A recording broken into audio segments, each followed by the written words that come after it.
न्यायियों अध्याय 11। इब्तह नामक गिलादी बड़ा शूरवीर था और वह वैश्या का बेटा था और गिलाद से इब्तह उत्पन्न हुआ था। गिलाद की स्त्री के भी बेटे उत्पन्न हुए और जब वे बड़े हो गए तब इब्तह को यह कहकर निकाल दिया, तू तो पराई स्त्री का बेटा है, इस कारण हमारे पिता के घराने में कोई भाग न पाएगा। तब इब्तह अपने भाइयों के पास से भागकर तोब देश में रहने लगा और इब्तह के पास लुच्चे मनुष्य इकट्ठे हो गए और उसके संग फिरने लगे। कुछ दिनों के बाद अम्मोनी इज़राइल से लड़ने लगे। जब अम्मोनी इज़राइल से लड़ते थे तब गिलाद के वृद्ध लोग इब्तह को तोब देश से ले आने को गए और इब्तह से कहा, चलकर हमारा प्रधान हो जा कि हम अम्मोनियों से लड़ सकें। इब्तह ने गिलाद के वृद्ध लोगों से कहा, क्या तुमने मुझसे बैर करके मुझे मेरे पिता के घर से निकाल न दिया था? फिर अब संकट में पड़कर मेरे पास क्यों आए हो? गिलाद के वृद्ध लोगों ने इब्तह से कहा, इस कारण हम अब तेरी ओर फिरे हैं कि तू हमारे संग चलकर अम्मोनियों से लड़े।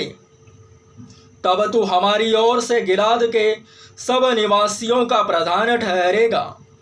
इब्तह ने गिलाद के वृद्ध लोगों से पूछा, यदि तुम मुझे अम्मोनियों से लड़ने को फिर मेरे घर ले चलो और यहोवा उन्हें मेरे हाथ कर दे तो क्या मैं तुम्हारा प्रधान ठहरूंगा?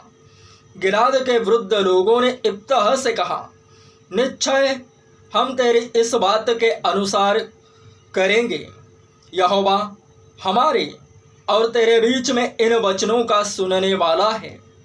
तब इब्तह गिलाद के वृद्ध लोगों के संग चला और लोगों ने उसको अपने ऊपर मुखिया और प्रधान ठहराया और इब्तह ने अपनी सब बातें मिस्पा में यहोवा के सम्मुख कह सुनाई। तब इब्तह ने अम्मोनियों के राजा के पास दूतों से यह कहला भेजा, तुझे मुझसे क्या काम कि तू मेरे देश में लड़ने आया है?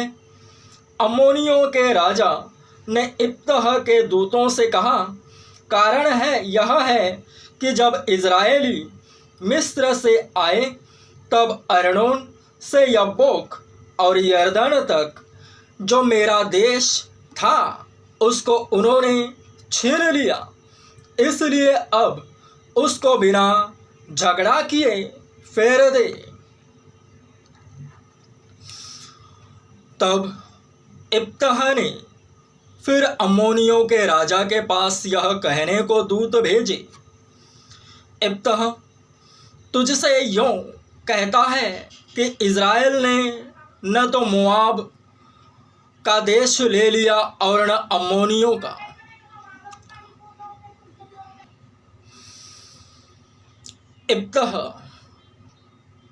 इब्तह तुझसे यूँ कहता है कि इज़राइल ने न तो मोआब का देश ले लिया और न अम्मोनियों का, वरन जब वे मिस्र से निकले और इज़राइली जंगल में होते हुए लाल समुद्र तक चले और कादेश को आए, तब इज़राइल ने यदोम के राजा के पास दूतों से यह कहला भेजा, मुझे अपने देश में से होकर जाने दे। और एदोम के राजा ने उनकी न मानी। इसी रीति उसने मोआब के राजा से भी कहला भेजा और उसने भी न माना, इसलिए इज़राइल कादेश में रह गया। तब उसने जंगल में चलते चलते एदोम और मोआब दोनों देशों के बाहर बाहर घूमकर मोआब देश के पूर्व की ओर से आकर अर्नोन के इसी पार अपने डेरे डाले और मोआब की सीमा के भीतर न गया। क्योंकि मोआब की सीमा अरनोन थी। फिर इज़राइल ने एमोरियों के राजा सीहोन के पास, जो हेशबोन का राजा था, दूतों से यह कहला भेजा, हमें अपने देश में से होकर हमारे स्थान को जाने दे। परंतु सीहोन ने इज़राइल का इतना विश्वास न किया कि उसने अपने देश में से होकर जाने देता, वरन अपनी सारी प्रजा को इकट्ठा कर अपने डेरे यहस में खड़े करके इज़राइल से लड़ा। और इज़राइल के परमेश्वर यहोवा ने सीहोन को सारी प्रजा समेत इज़राइल के हाथ में कर दिया और उन्होंने उनको मार लिया।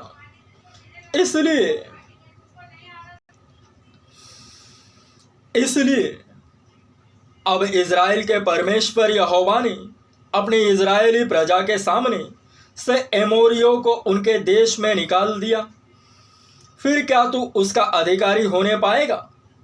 क्या तू उसका अधिकारी न होगा, जिसका तेरा कमोश देवता तुझे अधिकारी कर दे? इसी प्रकार से जिन लोगों को हमारा परमेश्वर यहोवा हमारे सामने से निकाले, उनके देश के अधिकारी हम होंगे। फिर क्या तू मोआब के राजा सिप्पोर के पुत्र बालाक से कुछ अच्छा है? क्या उसने कभी इज़राइलियों से कुछ भी झगड़ा किया? क्या वह उनसे कभी लड़ा? जबकि इज़राइल हेशबोन और उसके गाँवों में, और अरोएर और उसके गाँवों में, और अरनोन के किनारे के सब नगरों में 300 वर्ष से बसा है, तो इतने दिनों में तुम लोगों ने उसको क्यों नहीं छुड़ा लिया? मैंने तेरा अपराध नहीं किया, तू ही मुझसे युद्ध छेड़कर बुरा व्यवहार करता है।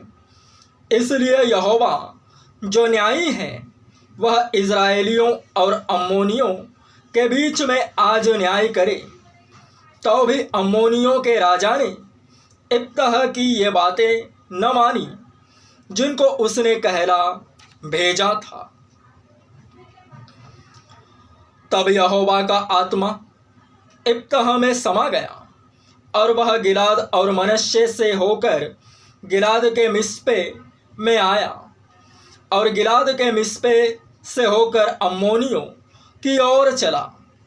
और इब्तह ने यह कहकर यहोवा की मन्नत मानी, यदि तू निसंदेह अम्मोनियों को मेरे हाथ में कर दे, तो जब मैं कुशल के साथ अम्मोनियों के पास से लौट आऊं, तब जो कोई मेरे भेंट के लिए मेरे घर के द्वार से निकले वह यहोवा का ठहरेगा, और मैं उसे होम बलि करके चढ़ाऊंगा।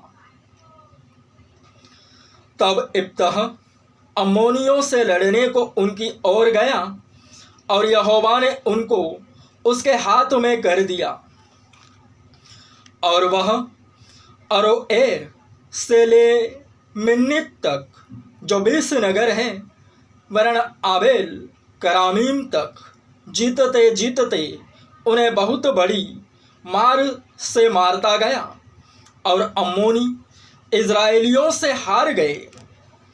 इब्तह की पुत्री जब इब्तह मिस्पा को अपने घर आया, तब उसकी बेटी डफ बजाती और नाचती हुई उससे भेंट के लिए निकल आई। वह उसकी इकलौती थी। उसको छोड़ उसके न तो कोई बेटा था और न कोई बेटी। उसको देखते ही उसने अपने कपड़े फाड़ कर कहा, हाय मेरी बेटी, तूने कमर तोड़ दी, और तू भी मेरे कष्ट देने वालों में हो गई, क्योंकि मैंने यहोवा को वचन दिया है और उसे टाल नहीं सकता। उसने उससे कहा, हे मेरे पिता, तूने जो यहोवा को वचन दिया है, तो जो बात तेरे मुंह से निकली है उसी के अनुसार मुझसे बर्ताव कर, क्योंकि यहोवा ने तेरे अम्मोनी शत्रुओं से तेरा पलटा लिया है। फिर उसने अपने पिता से कहा, मेरे लिए यह किया जाए कि 2 महीने तक मुझे छोड़े रह कि मैं अपनी सहेलियों सहित जाकर पहाड़ों पर फिरती हुई अपने कुंवारेपन पर रोती रहूं। उसने कहा, जा। तब उसने उसे 2 महीने की छुट्टी दी, इसलिए वह अपनी सहेलियों सहित चली गई और पहाड़ों पर अपने कुंवारेपन पर रोती रही।